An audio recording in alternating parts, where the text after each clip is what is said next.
Lecture 2, The Context of Mexican History. Last time we started out by introducing the drug war and the drug trade in Mexico. We mentioned the extreme murder rates in Ciudad Juarez as a point of departure. Interestingly, 2011, during that year, the murder rate decreased by around 40%. This meant a decrease to 1,642 murders. Well, definitely that's an improvement from 3,900, but still a significant amount. That's still about 4 murders a day. In contrast, Detroit, a city known oftentimes for murder and crime and violence, had about 346 murders in 2011. So, but what can account for the decrease in Ciudad Juarez? Some have commented that it was then President Felipe Calderon, the president who originally declared war on the drug cartels in 2006, that it was Calderon who brought a frontal assault on the drug cartels and that it was working. Others disagreed.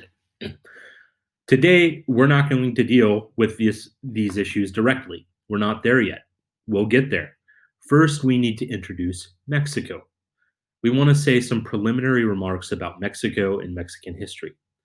This will help us set up a specific context to deal with the historical events leading up to the drug-related narco violence in Mexico. So bear with me. We're going to get there one step at a time. We're laying out a more detailed chronology of what's been happening in Mexico in the last 100 years, 50 years, and in the last decade. But first, we have to get to know Mexico a bit better in a general sense. I want you to take out a blank piece of paper. On this sheet of paper, I want you to draw a map of Mexico. Place on this piece of paper as many states, cities, rivers, defining features as possible. Also, list on this paper as many important people, events, cultural phenomena as possible. All right, so take like a minute, pause the video, and then come back and we'll talk. Okay, so did you pause for a minute? Well, is anyone brave enough to draw your map on the chalkboard? If we were in person, we could do that. What is the point? I want you to think about the map you drew or even the mental image you got. How much did you know about Mexico? Was it blank? Right? What we want to make clear is that for many of us, we don't have a large understanding of what Mexico is or what it has been over time. And so when we hear about drug violence in Mexico, that fills in all the blank spaces that we don't know about Mexico, and that's all we think about. But that's not the case, right? Mexico is both change and continuity. It hasn't always been the way it is now. And the way it is now is not the way it's always going to be in the future. In terms of its borders, in terms of culture, in terms of geography. History is a process, yet unfortunately it is a process that is beyond the control of human societies to direct it. So in this class, we'll be studying what is essentially one process in the history of Mexico. This sort of process that gave rise to the drug trade and drug violence. But it's just one aspect. There are so many other aspects to Mexico and Mexican history that have nothing whatsoever to do with drugs or violence, etc. This process is not one that had to happen the way it did. It's not on a predetermined course. So we'll be looking at changes over time, and we'll be looking at factors that seem to remain constant. In this course, in our time together, our goal is to challenge the preconceptions that we have about Mexico, its people, and its history.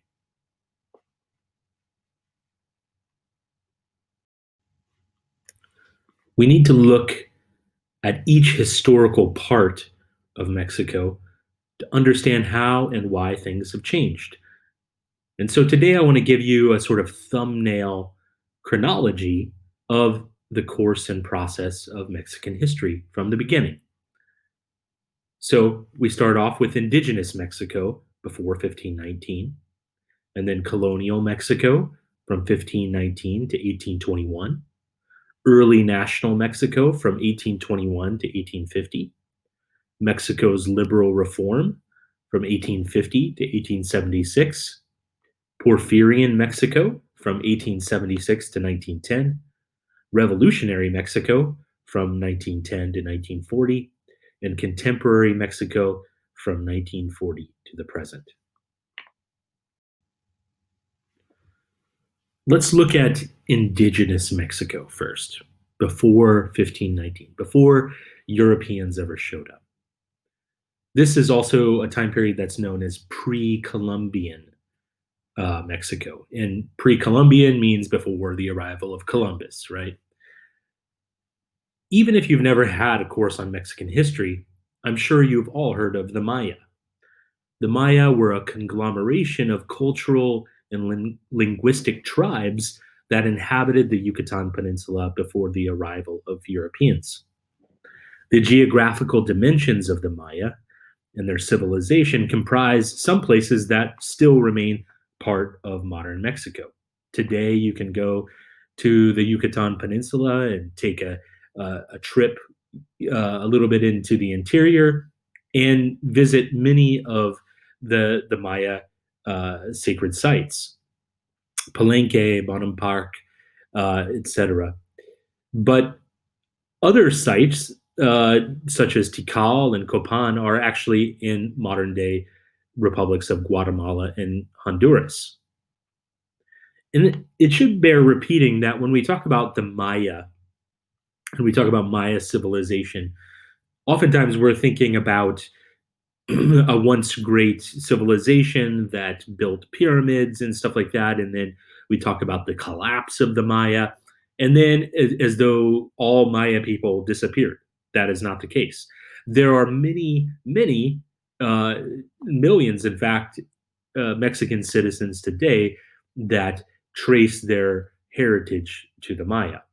It's a little bit, think about it like in the history of the United States, where you had great indigenous tribes, such as the Lakota or the Cherokee.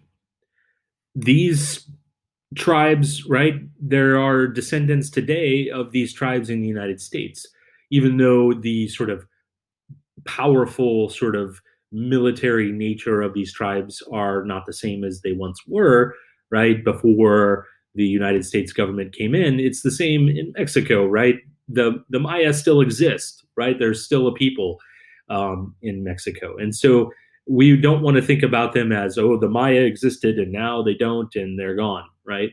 So those traces of the past still remain, right? We also, probably you've heard of the Aztecs. Well, the Aztecs is actually a political name. It stands for an alliance between three city-states in the area around what is today Mexico City. And the civilization itself is the Mexica, right? From where modern Mexicans draw their country's name, and the language that they spoke was Nahuatl. The Aztec and their political reality itself is changing and has changed over time. The Mexica came to dominate. The Mexica came to dominate power within Mesoamerica. Mesoamerica in the term is the top is excuse me, Mesoamerica is the term scholars give to the area of indigenous Mexico in and around the central part of Mexico. It's now Mexico and Central America. The Mexica came to dominate in Mesoamerica in only about the year 1325. So from 1325 to 1519, then the Mexica and their Aztec political alliance then was dominant over that area before the arrival of Europeans. The next great process of Mexican history started in 1519 with the contact between the indigenous society in this case, the Aztec, and the Spanish, right? This essentially set off a new era of Mexican history. Indigenous societies and cultures before European contact were not in relationship with one another, but after they were. So the conquest and contact between the Spanish and the indigenous society brought about the tragic death of millions of indigenous peoples, mainly through disease, but also through warfare, some forced slavery, and an unequal power relationship that began to separate indigenous people and Europeans and Africans from each other in a caste like system. Europeans on the top, indigenous people below, and Africans all the way on the bottom. And in between, there were so called mestizos or mixtures between Europeans and indigenous people, or mulattoes between Europeans and Africans, right? Or even the fact that the people, the Europeans that were born in the New World, were below those that were born in Europe. The Creoles or the Criollos were the individuals born in the United States, or sorry, in Mexico, um, and not in Europe. So the Spanish colonial system lasted for 300 years. And what changed was we have independence from Spain, from Europe, that takes place at the beginning of the 19th century. And this brings about a new process of Mexican history, the establishment of an independent nation out of what was once the old Spanish colonial system. So we need to recognize that there was no predetermined path from the pre contact era through the colonial era to the nation, right? The process of history was quite surprising. Although the boundaries of what is today Mexico have changed over time, the indigenous inheritance of the first inhabitants have continued to shape the making of Mexico. For example, after independence from Spain in 1821, Mexico's early leaders, often called nationalists because of their belief that Mexico was best expressed as a cohesive nation as opposed to diverse cultures, they sought to use the pre Columbian past as a base for building a national identity. This helped distinguish Mexico from other Hispanic American nations, such as in South America or Central America. They argued that Mexico existed as a nation even before the Spanish arrived in the form of the Aztec Empire. This helped them to distance themselves from Spain and colonial domination. And so by mid century, we have a new era called the era of the Reform. In it, the best known figure was Benito Juarez, who learned much about and resisted foreign interference, partially on this basis. The French tried to control Mexico during the presidency of Benito Juarez in the 1860s. This so called French intervention, as it's known, was repelled by Juarez and his followers. A European ruler, Archduke Maximilian, was executed by Juarez, and President Juarez called it a reaffirmation of independence. During the 1800s, then, Mexico was trying hard to define itself in constant contrast to Europe, but also the United States. Right? When Mexico became an independent nation from Spain in 1821, it was basically it inherited most all of the territory Spain had controlled in North America. However, the United States in the 1800s also had its own plans of making a nation. The United States defeated Mexico in the Mexican American War of 1846 to 1848 and drastically altered the course of what Mexico would become. So, how do you think this could have shaped Mexican American relationships? Well, consider that there were many Mexican citizens that lived in North America. And then all of a sudden, the war happened, and they were now part of a new nation. So, Mexican history and culture has been part of America and American cultures from the very beginning. It's not a new phenomenon of immigration coming in from Mexico, right? Mexicans and those of Mexican descent have been in America since the very beginning.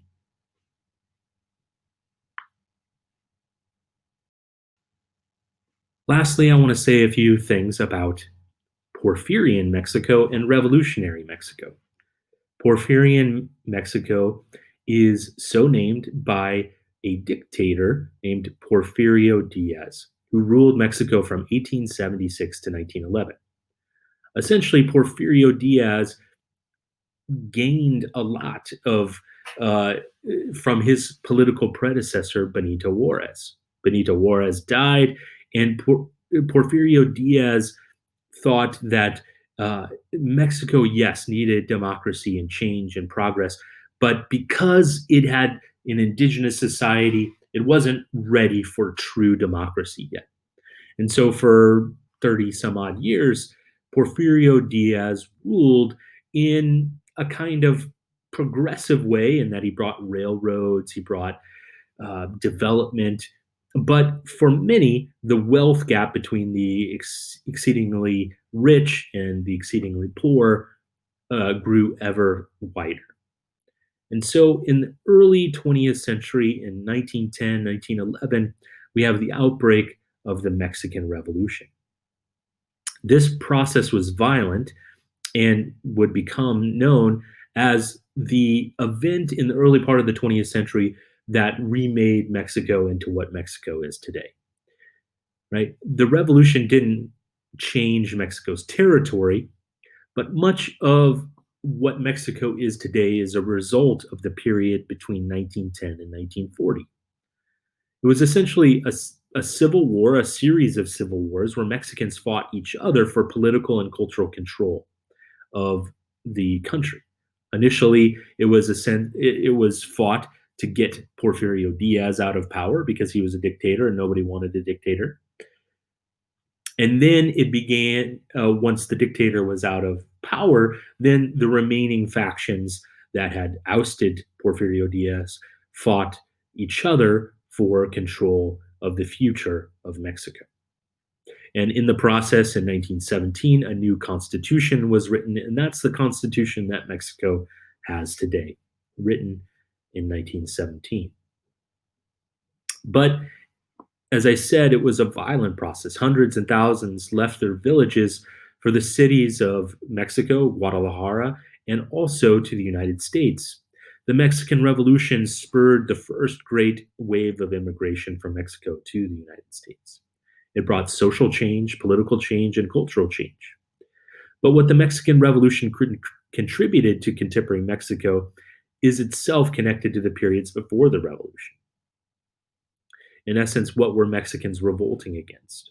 Many of them were revolting against the kinds of political systems that were in place in the 19th century and from which they wanted freedom and autonomy.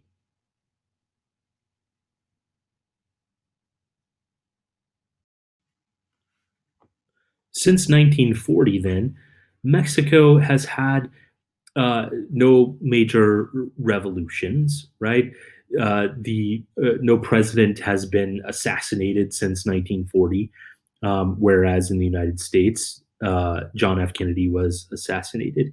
And so I want you to see the period since 1940 in Mexico as surprisingly one of stability, right?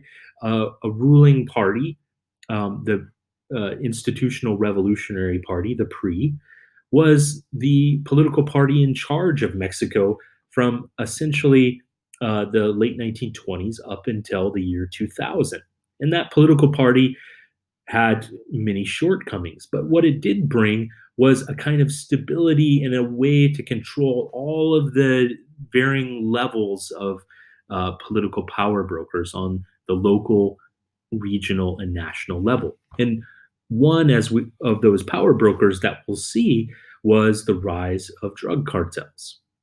And drug cartels under the ruling pre party were kind of had a sphere of influence, but not one that threatened the Mexican state itself.